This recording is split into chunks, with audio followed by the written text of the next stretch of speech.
Good day, YouTube. I am here. I am hard at work on Christmas presents. I have one ready to show you. Now, I don't think that the person that I made it for, I'm not going to say who it is, just in case, but I don't think that they watch my channel. So I think I'm okay to upload it and talk about it. So I went to a lecture from an ambassador from Golden. And while I was there, I got a grab bag of various products. One of the products was this little bottle of molding paste.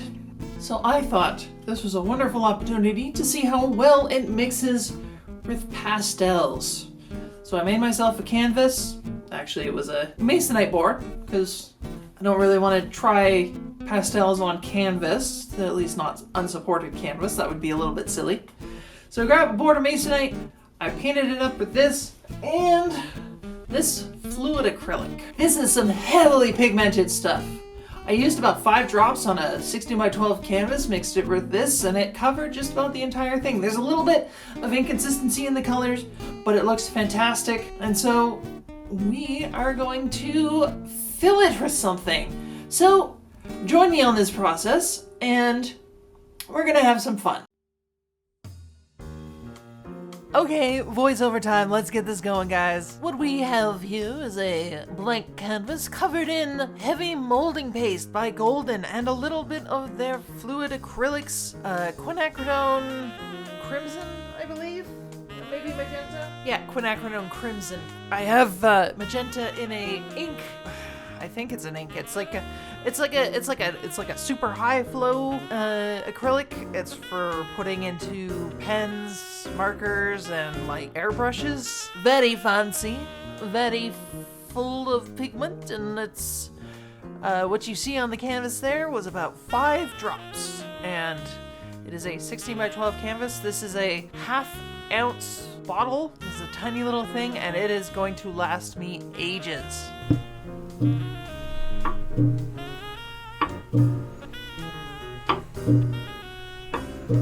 Sorry, this is a tangent. That was amplified a little bit. I had to go in and mess it around a little bit on Audacity, but that is my pop can. It is making the strangest noise right now. I say pop can, it's an energy drink. I am a horrible goblin child who likes energy drinks, so sue me. Tangents aside, let's talk about this painting. So, this is a little bit of a departure for me. I'm using pastels on a hardboard on an easel.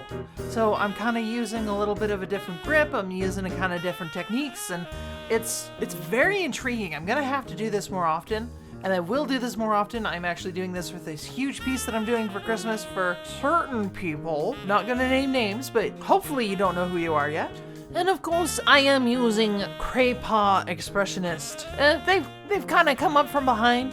In my repertoire. They're a good disposable pastel for getting a rough work down. They're hard and crumbly, and they're very well pigmented. Where they shine is on rough textures. So pastel paper, sandpaper, pastel ground, even this molding paste. And this molding paste is fantastic, folks. It is, I'm gonna have to go into a little bit of a golden spiel here, but just bear with me. This molding paste is white like a gesso, but it is not white by a pigment. It is white by marbling dust. And so that gives it the coarseness as well. And so this is basically drawing on gravel. It's very nice. It probably added about twice the weight to this painting. It's not terribly heavy because it's not a thick coat, but it is something to look out for if you want to use this. And as you can see, it gives this lovely mottled texture to the painting. Now, if you're using this paste, I heavily recommend mixing a pigment into the paste, because otherwise it's just gonna be white and you're gonna have white poking through your pastel piece, and it's not gonna look as professional as if you had gesso to color into the paste. And for that paint, I would recommend a fluid pigment. So something high flow like the Golden fluids, or I know Amsterdam makes fluids. There's all sorts of brands that you can do. I know Liquitex.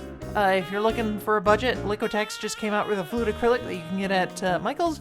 I'm looking forward to trying some of that. I'll probably buy some of that. I'm not much of an acrylic painter, but I do like to use it for gesso, so I'll probably buy some and see how it works for gessos and talk about it. You know how much I love to talk. I just talk all the time, and that's just what my videos are. It's just talk, talk, talk.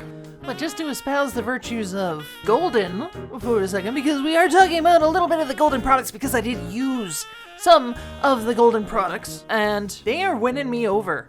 This fluid acrylic is so pigmented. I think in their spiel, like, they always say things. They're not allowed to say things that aren't necessarily true, but they always frame themselves in a better light. And in their talk that I am taking with a grain of salt, but using their products, it's starting to win me over. They said that their paint is about 90% pigment and 10% binder and filler. And using this fluid, I believe it, because like I said, that was about 5 drops that covered that entire painting. Maybe 6 or 8.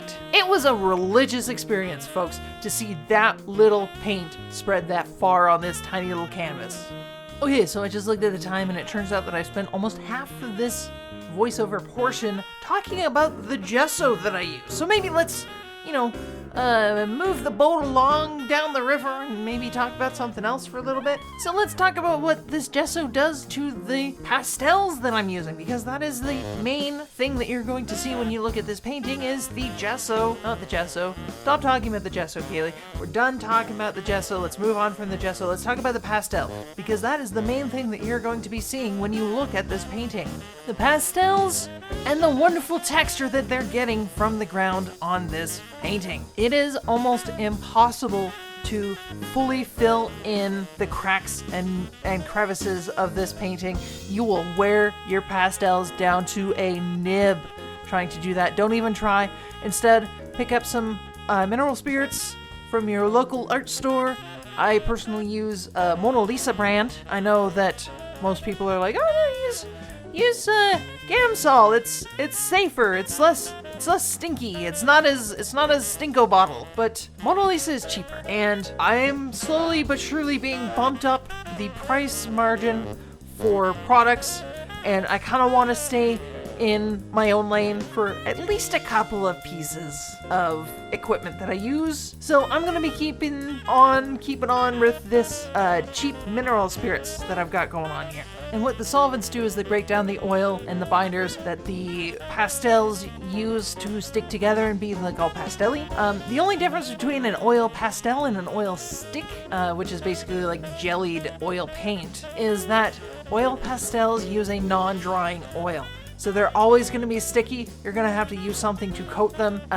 Like Sennelier makes a very good pastel fixative. For most of my cheaper stuff, when I'm just like banging them out, I like to use Krylon UV resistant fixative. It's actually more of a varnish than a fixative. A fixative like holds things down, and a varnish protects things. So really you should be using both of them, but if it's just going up on my wall, I don't need to cake it in 400 pounds of materials. Really, I mean, I can just hang blank pieces of paper up, and my fiance will say, oh, isn't that great? This just goes up on the fridge. Why am I talking about varnish? I was talking about mineral spirits before. So the thing about mineral spirits is that they can basically, I don't know if you ever used watercolor crayons or watercolor pencils, is when you mix them with water, the binder breaks down in that and you can spread them around. Basically you can do the same thing with oil pastels with mineral spirits. It's not as quote unquote safe. Like you're not gonna, unless you're chugging the mineral spirits, you're not gonna really suffer any immediate health effects. But if you're sitting there breathing the stink in for 30 years or so, you might have some problems. But just get a fan, open the window. There's ways to get around that. So for the most part, the bird is done here, and I'm just kind of like deciding on what I want to do for the background. I end up scrapping all of it, and I completely fill it in with a very rich purple color that I have lying around. Also, I don't actually know when this happened, but I did switch from using Expressionist to using Mungio. I'm not really sure why. I don't think it made that much of a difference on this particular background. I think it was just more of a comfort thing, to be honest. I don't know. And, the faster that I use with the Mungio, the faster I can replace it with Neocolor. And, that's a great excuse to actually get some Neocolors in a bigger set than maybe a 24. Is really what I'm thinking. And, is that such a bad thing? I don't think so. We all gotta have something interesting to strive for, and for me it's having fun toys to play with. It's pretty much my greatest aspiration in life, is to just be a child again. Except this time with expensive toys, and not toys from the dollar store, which I was perfectly happy with as a child, simply because I didn't know better, and if I knew that there was such a thing as oil pastels when I was a kid, I might have made more noise about it. So just to warn you, this pastel does get covered up with some beautiful purple. I believe it's actually the purple that I used for the shadow in the back that is completely going against any form of light direction in the actual painting itself. I am not good at light direction in general, so please don't at me. But I'm going to leave you to watch the rest of this video in silence, and I'm going to meet you in the outro where we're talking about... Actually, I don't know what we're talking about in the outro. I kind of forget. And I'm not gonna go check because that's cheating, and that is apparently a thing that you can cheat at when you're recording video and audio, is checking your source material. So, see you in the outro.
That was crazy. I do believe that this is a good example of always trust the process.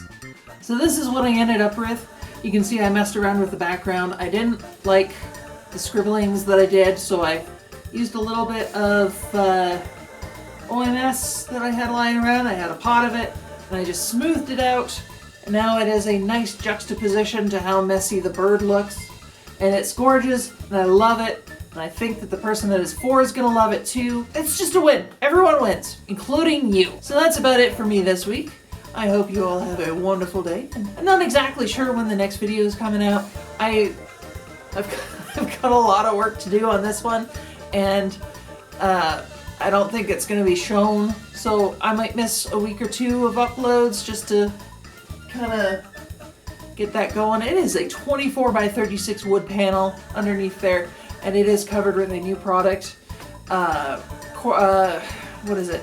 Pastel ground from Golden. I liked this molding paste so much that I thought I'd go out and buy a product specifically for pastels. It is a sandy texture. It is much finer than this, which I like. This gave me a lot of fun texture, but it was hard to get a level surface on. It was hard to, it was just difficult. So that's about it for me this week, and I hope you all have a wonderful weekend filled with many surprises, and I hope that your Christmas crafting is going well. I was trying to find another C word to go with that, but it just didn't come to me, so you get a W. Bye-bye.